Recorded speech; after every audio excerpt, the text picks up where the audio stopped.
प्रिय विद्यार्थियों, एक बार फिर आप सबका मैथाइन सब में स्वागत है। आज हम कक्षा 9 में जो हमारा अध्याय है 3 निर्देशांक ज्यामिति, उसके बारे में अध्ययन करेंगे। निर्देशांक ज्यामिति गणित की एक बहुत ही महत्वपूर्ण शाखा है जो कक्षा 9 से लेकर आगे जब तक आप गणित पढ़ते हैं तब तक आपके काम आएगी। इसलिए इस वीडियो को आप बहुत ध्यान से देखें, क्योंकि आगे जिनको गणित विषय लेना है या जिनको इंजीनियरिंग करनी है या बीएससी करनी है, उनके लिए ये बहुत ही इम्पोर्टेंट चैप्टर है। निर्देशांक ज्यामिति को देने का श्रेय है फ्रांस के जो अपने गणितज्ञ थे रेने देकार्ते। उन्होंने निर्देशांक ज्यामिति की अवधारणा दी थी। आज हम निर्देशांक ज्यामिति के कुछ जो महत्वपूर्ण बिंदु हैं जिन पर ये आधारित है, उन्हीं के बारे में अध्ययन करेंगे। तो आइए अब हम देखते हैं निर्देशांक ज्यामिति के कुछ महत्वपूर्ण बिंदु और परिभाषाएं जिन पर ये पूरी निर्देशांक ज्यामिति आधारित है। इसको आप ध्यान से देखना है, क्योंकि इसी पर आधारित जो हमारी ग्राफ की प्रश्नावली है, जब हमको समीकरण दिए गए होते हैं तो ग्राफ बनाना हो, वो भी इसी पर आधारित है। तो देखिए, पहला हमारा बिंदु है कि किसी तल में एक बिंदु का स्थान निर्धारित करने के लिए दो परस्पर लंबवत रेखाओं की आवश्यकता होती है। इस तल को ही हम कार्तीय या निर्देशांक तल कहते हैं। जैसे आपको ये व्हाइट बोर्ड दिख रहा है, ये व्हाइट बोर्ड एक हमारा तल है। इसमें हम जैसे दो परस्पर लंबवत रेखाएं, ये देखिए, ये एक लंबवत रेखा और इसके लंबवत रेखा ये है, तो ये कहलाएंगी दो परस्पर लंबवत रेखाएं, क्योंकि इनके मध्य में यहाँ पर कितना कोण बन रहा होगा, 90 डिग्री का। इस तल को ही हम क्या कहते हैं, पूरे तल को कार्तीय या निर्देशांक तल। अब जो क्षैतिज रेखा होती है, अर्थात जो ऐसी रेखा हम खींचेंगे, वो क्षैतिज रेखा कहलाती है एक्स अक्ष, और जो ऊर्ध्वाधर रेखा होती है वो कहलाती है वाई अक्ष। देखिए किस तरह से, जो बिल्कुल प्लेन कागज है या ग्राफ का कागज है, उस पर आप ऐसे रेखा खींचेंगे तो ये कहलाएगी क्षैतिज रेखा। इस क्षैतिज रेखा को हम कहेंगे, क्या कहेंगे, देखिए ध्यान से, एक्स अक्ष, और ऊर्ध्वाधर रेखा को कहेंगे वाई अक्ष। अब इस क्षैतिज रेखा के हम खींच रहे हैं ऊर्ध्वाधर रेखा। देखिए पहले हमने खींची है क्षैतिज रेखा, एक बार पुनः खींचते हैं। ये क्षैतिज रेखा खींच गई और अब हम खींच रहे हैं ऊर्ध्वाधर रेखा। जैसे हमने पहली परिभाषा में देखा था कि दो परस्पर लंबवत रेखाएं, जिनमें एक कहलाती है क्षैतिज रेखा और दूसरी कहलाती है ऊर्ध्वाधर रेखा। तो क्षैतिज रेखा को हम कहते हैं यहाँ पर एक्स अक्ष, अर्थात ये कहलाएगा हमारा एक्स अक्ष। इसको बहुत ध्यान से आपको देखना है, और ये कहलाएगा एक्स डैश। ये एक्स एक्स डैश जो क्षैतिज रेखा है ये पूरी कहलाती है एक्स अक्ष, और जो ऊर्ध्वाधर रेखा है वो कहलाती है हमारा वाई अक्ष। इसको हम कहेंगे यहाँ पर y, और यहाँ लिखेंगे y डैश। इसको डैश क्यों बोलते हैं अभी आपको बताएंगे थोड़ी देर में, क्रम से आप देखते चलिए। अब देखिए, क्षैतिज और ऊर्ध्वाधर रेखा ने जो ये हमारा कार्तीय तल है या निर्देशांक तल है, इसको कितने भागों में बांट दिया, 4 भागों में बांट दिया। तो निर्देशांक अक्ष तल को 4 भागों में बांटते हैं, जिन्हें हम क्या कहते हैं, चतुर्थांश। तो ये कहलाता है हमारा पहला चतुर्थांश, ये है दूसरा चतुर्थांश, तीसरा चतुर्थांश, और ये है चौथा चतुर्थांश। तो इस तरह से कार्तीय निर्देशांक तल को हम 4 चतुर्थांशों में बांट सकते हैं। किनकी सहायता से, इन अक्षों की तरह। तो ये एक्स अक्ष और ये पूरा वाई अक्ष। जहां पर देखिए, अब आपको दिख रहा है एक्स अक्ष और वाई अक्ष एक बिंदु पर कर रहे हैं प्रतिच्छेद। इस बिंदु को कहते हैं हम मूल बिंदु। जहां पर दोनों अक्ष प्रतिच्छेद करते हैं उसको क्या कहते हैं, मूल बिंदु। अर्थात देखिए परिभाषा कैसे करेंगे, अक्षों के प्रतिच्छेद बिंदु को मूल बिंदु कहते हैं। तो यहाँ पर हमने लिख दिया इस मूल बिंदु की परिभाषा। आपसे पूछ सकता है एग्जाम में कि मूल बिंदु किसे कहते हैं, इसके निर्देशांक लिखिए। तो परिभाषा आप लिख देंगे, और निर्देशांक पूछेगा तो मूल बिंदु के निर्देशांक होते हैं 0,0। क्योंकि जो भी हम यहाँ पर मान लिखना शुरू करेंगे वो यहाँ पर 0 है, तो x का मान भी 0 होता है यहाँ पर इस बिंदु पर, और y का मान भी क्या होता है 0। तो इसलिए हम इसको क्या कहते हैं, मूल बिंदु 0, अर्थात जब हम इसको लिखेंगे तो यहाँ लिख देंगे 0 या O। और निर्देशांक क्या होंगे मूल बिंदु के 0,0। मूल बिंदु को हम O से लिखते हैं, निर्देशांक हो जाएंगे 0,0। ये अपने 10th बोर्ड में ये प्रश्न भी आ चुका है कि मूल बिंदु के निर्देशांक लिखिए, और आपके 9th में तो इनमें से प्रश्न जरूर आएगा। पांचवा हमारा बिंदु है कि y अक्ष से किसी बिंदु की दूरी को उसका x निर्देशांक कहते हैं। ये पूरा हमारा y अक्ष है, ये है x अक्ष। अब देखिए हम यहाँ पर जब बिंदु अंकित करेंगे तो किस तरह से करेंगे। बिल्कुल समान दूरी पर हम ये बिंदु अंकित करते हैं। दूरी कम ज्यादा नहीं होनी चाहिए, बिल्कुल समान दूरी। ये x अक्ष इधर बता रहा है प्लस वाले मान को, अर्थात जो धनात्मक मान आते हैं वो हमारे आते हैं मूल बिंदु के दाईं ओर x अक्ष पर। मूल बिंदु के बाईं ओर आते हैं ऋणात्मक मान, -1, -2, -3 और -4। ये मान आगे जहां तक हमारा ग्राफ है वहां तक हो सकते हैं, उसी के अनुसार हम इन मानों को लिखते हैं। तो x अक्ष के लिए मूल बिंदु के दाईं तरफ धनात्मक और मूल बिंदु के बाईं तरफ ऋणात्मक, इसलिए यहाँ पे ऋणात्मक होने के कारण क्या लगाया गया है, यहाँ पे डैश लगाया गया है। तो अब आप समझ गए होंगे कि डैश की तरफ कौन से मान आने वाले हैं, y में ऋणात्मक, और इधर ऊपर कौन से आने वाले हैं, धनात्मक। तो यहाँ पर भी हम लिखेंगे बिल्कुल समान दूरी पर, जो दूरी हमने ली है यहाँ पर 1, 2, 3, 4, नीचे माइनस के ऋणात्मक मान -1, -2, -3 और -4। तो आपने कक्षा 8 में ग्राफ पेपर पे भी हल किए होंगे। ग्राफ में आपको ध्यान है हम इसी तरह से निशान लगाते हैं, जो गहरी पंक्ति होती है हमारी ग्राफ में उसमें हम ये अक्ष बनाते हैं, जो बीचों बीच का लगभग मध्यमान वाली गहरी पंक्ति है उसको खींचेंगे x अक्ष, और जो इधर से है उसको खींचेंगे y अक्ष। तो देखिए ये हमारी जो परिभाषाएं हैं सारी आप इस चित्र को देखकर बहुत ध्यान से समझ सकते हैं, और आपको समझनी है और अपनी कॉपी में भी लिखनी है अच्छी राइटिंग में। अब y अक्ष से किसी बिंदु की दूरी को क्या कहते हैं, उसका x निर्देशांक या भुज। ये y अक्ष है। अब मान लो y अक्ष से हमने यहां पर एक बिंदु ले रखा है बिल्कुल इस ठीक, तो देखिए ये बिंदु y अक्ष है, इससे इसकी दूरी देखिए कितनी है, 1, 2 और 3। तो जो ये निर्देशांक होगा ये कहलाएगा x निर्देशांक अर्थात भुज। और जो x अक्ष होता है ये x अक्ष है, ध्यान दीजिए इस x अक्ष से कितनी दूरी पर है, यहाँ से हम देखेंगे यहाँ से ठीक ऊपर, यहाँ से अगर ये एक खाना ऊपर है तो देखिए इसकी सीध कहाँ जा रही है, यहाँ पर। तो ये कहलाएगा इसका y निर्देशांक या कोटि। तो आपसे पूछ सकता है कि भुज किसे कहते हैं, तो भुज हम किसे कहते हैं, x निर्देशांक को। या कि y अक्ष से दूरी किसी बिंदु की जो होती है वो क्या कहलाती है, उसका x निर्देशांक या भुज कहलाती है। ऐसे कोटि किसे कहते हैं, y निर्देशांक को। तो अब हम इसको निर्देशांक के रूप में लिखना हो तो हमें क्या ध्यान रखना है कि लिखते समय पहले हमेशा x निर्देशांक आता है और बाद में आता है y निर्देशांक।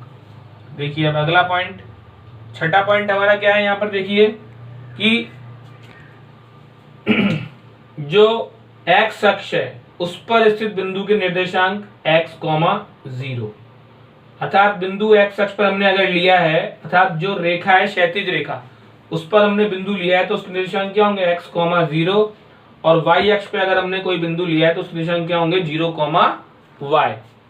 जैसे आपने यहाँ पर बिंदु लगा दिया तो अब देखिए आपको दिख रहा होगा कि ये जो बिंदु हमने कौन से अक्ष पे लिया है, x अक्ष पे लिया है, और निर्देशांक लिखते समय हमेशा पहले x का मान आता है। तो देखिए यहाँ पर x अक्ष पे लिया है तो इसका बिंदु क्या हो गया, x का मान 2 हो गया, और y का मान क्या हो जाएगा। अब y हम ना ऊपर है ना नीचे, y क्या होता है यहाँ पर 0 होता है। तो इस बिंदु के निर्देशांक जो x अक्ष पर स्थित देखिए क्या हो गए, 2, 0। ये इसका सूत्र है कि x, 0 होते हैं, अर्थात x का मान प्लस में भी हो सकता है और माइनस में भी हो सकता है। इसी प्रकार किसी बिंदु के निर्देशांक जो अपना कौन से अक्ष पर है, वाई अक्ष पर स्थित है। तो वाई अक्ष पर स्थित बिंदु के निर्देशांक 0, y होते हैं। जैसे अब बिंदु हमारा आ गया यहाँ पर देखिए ये कौन सा अक्ष है, पूरा हमारा y अक्ष है। हमने बिंदु अंकित किया है, यहाँ पर ध्यान दीजिए। अभी हमको निर्देशांक मालूम नहीं है, अब हम निर्देशांक लिख रहे हैं।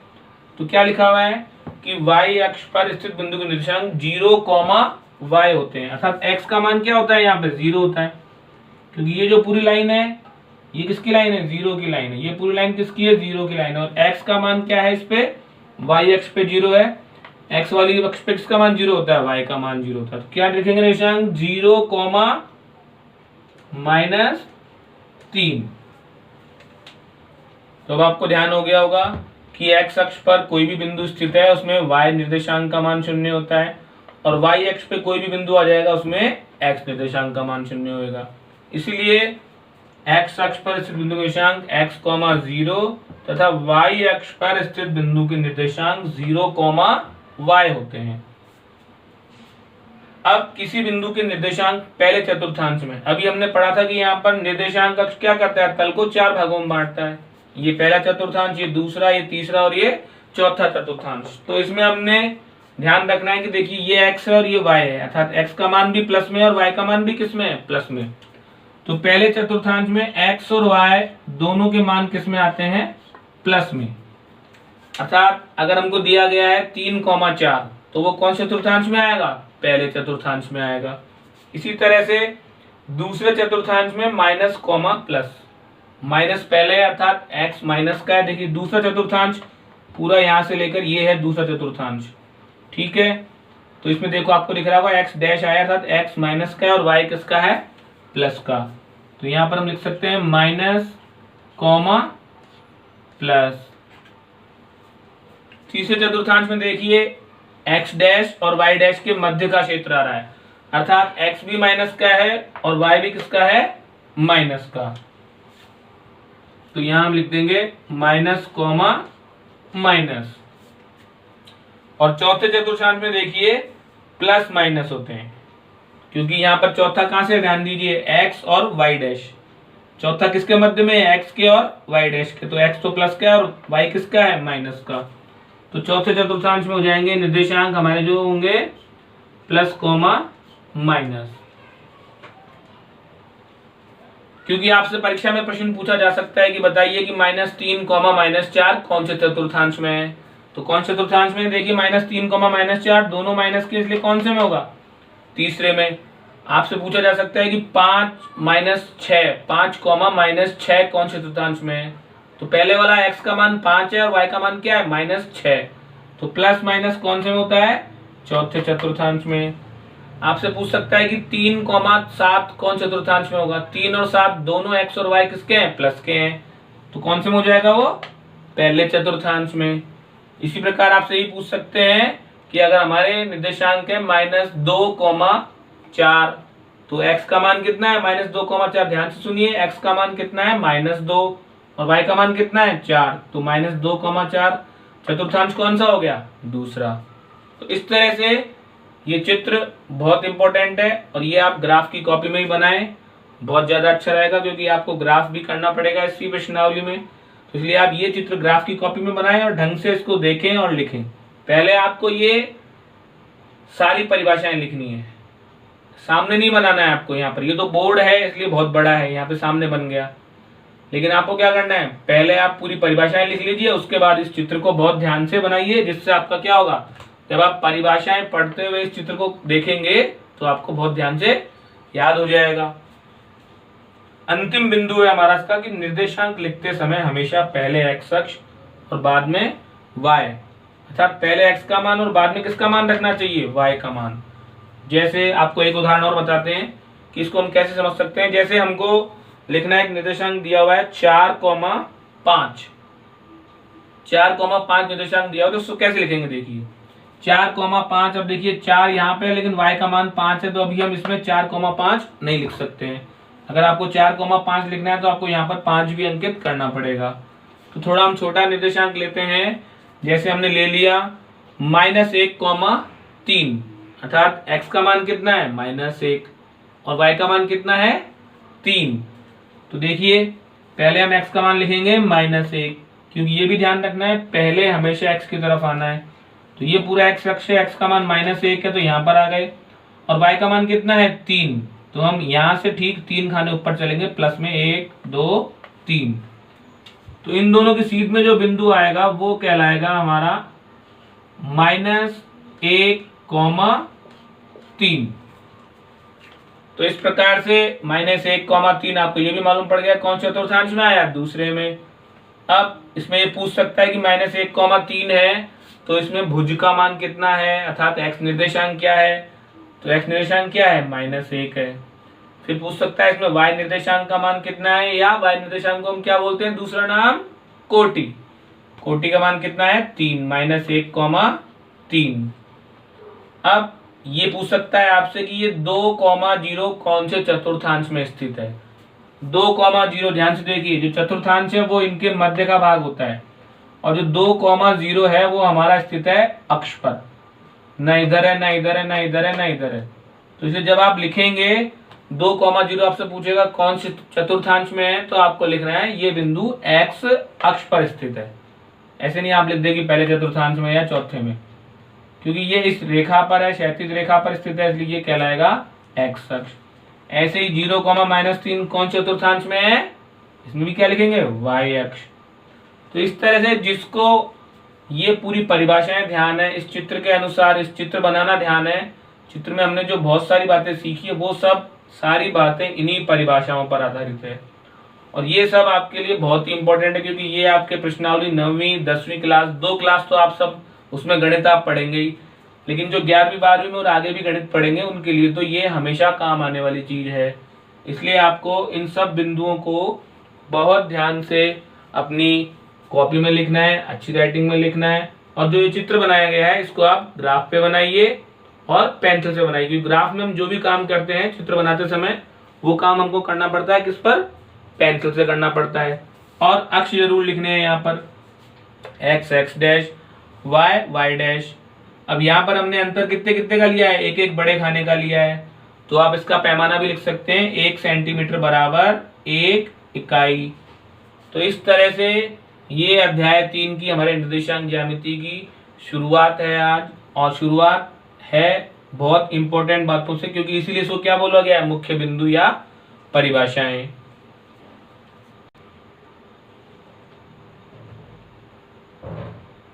तो इस प्रकार हमने अध्याय 3 निर्देशांक ज्यामिति के मुख्य बिंदु और कुछ महत्वपूर्ण परिभाषाएं का आज अध्ययन किया, और ग्राफ में हमने समझा कि किस तरह से हमें ये सब काम इसमें करना चाहिए।